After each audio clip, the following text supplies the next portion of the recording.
اللہ تعالیٰ کیا فرماتے ہیں؟ لَهُمُ الْبُشْرَى فِي الْحَيَاةِ الدُّنْيَا وَفِي الْآخِرَةِ۔ ان اللہ کے ولیوں کو دنیا میں بھی خوشخبری ہے، آخرت میں بھی یہ خوشخبری ہوگی۔ آخرت میں بھی یہ خوش رہیں گے، دنیا میں بھی خوشی ہے، آخرت میں بھی خوشی ہے۔ پھر قرآن کیا کہتا ہے؟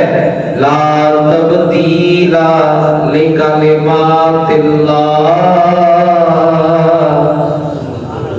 ہر انسان کا کلام بدل سکتا ہے، کوئی بڑے سے بڑا سیاستدان ہو، کوئی حکمران ہو، وہ یوں ٹرن لے سکتا ہے، لیکن لا تبدیل لکلمات اللہ۔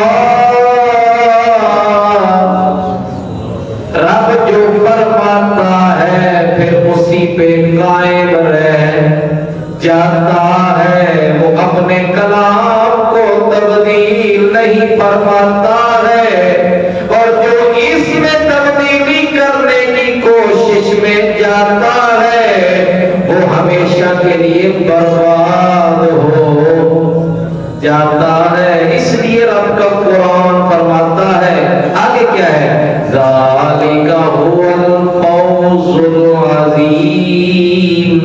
جو اللہ کا ولی بن جائے، جو اللہ کا پیارا بن جائے، جسے نہ دنیا میں خوف ہو نہ آخرت میں خوف ہو، اللہ فرماتا ہے یہی سب سے بڑی کامیابی ہے۔ یہ قرآن کا فیصلہ ہے۔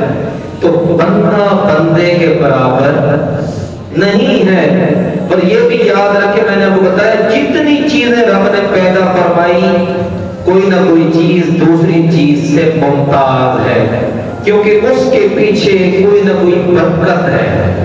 اب پتھر ہے، پتھر کی مثال لے لو، پتھر بھی دوسرے پتھر سے کوئی نہ کوئی ممتاز نظر آتا ہے۔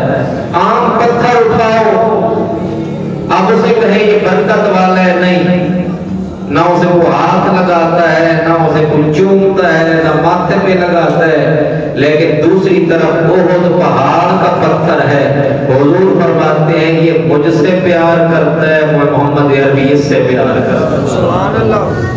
اس کے سینے میں ہمارا پیار ہے اور اس کا پیار ہمارے سینے میں موجود ہے، اور یہ جنتی پہاڑ ہے۔ اور احد پہاڑ جو سمجھدار ہو گئے وہ آج بھی حضور کے پیار میں روتا ہے۔